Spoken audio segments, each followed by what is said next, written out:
Surah 5, Part 2.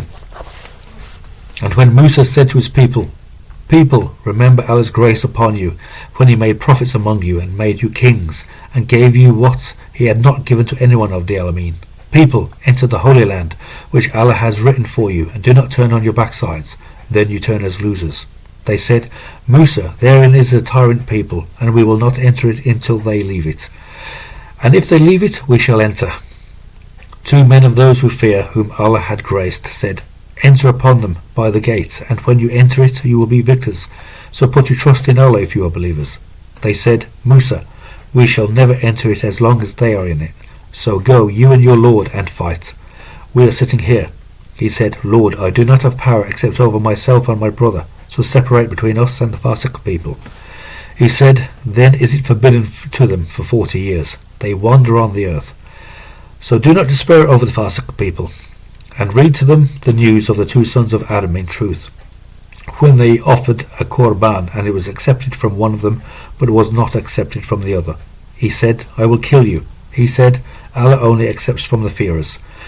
If you stretch your hand towards me to kill me, I do not stretch my hand towards you to kill you. I fear Allah, the Lord of the Alameen. I want you to return with my sin and your sin, and you to be of the companions of the fire, and that is the recompense of the wrongdoers. So his soul enticed him to kill his brother. So he killed him, and he became of the losers. And Allah raised a crow searching in the earth, to show him how to hide the abomination of his brother. He said, Woe is me! Was I incapable of being like this crow, and hide the abomination of my brother?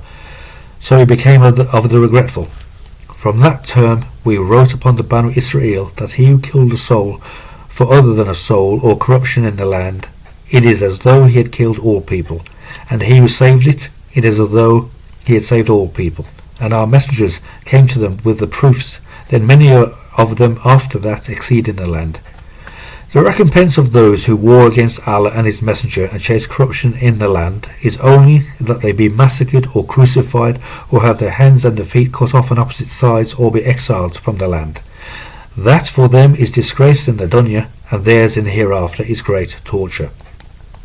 Except those who have repented before you have power over them, then know that Allah is a forgiver, merciful. Those who have believed, fear Allah and seek the means to him and wage jihad in his way. Perhaps you will succeed.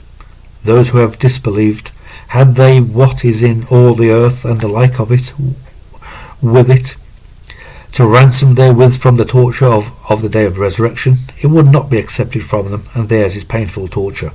They want to come out of the fire, and they are not going to come out of it, and theirs is lasting torture. And the male thief and the female thief cut off their hands as repayment for what they have earned as an exemplary punishment from Allah. And Allah is mighty, wise. But he who repents after his injustice and reforms, Allah repents for him. Allah is a forgiver, merciful. Did you not know that Allah, his is the dominion of the skies and the earth? He tortures whom he wills, and forgives whom he wills. And Allah is mighty over everything.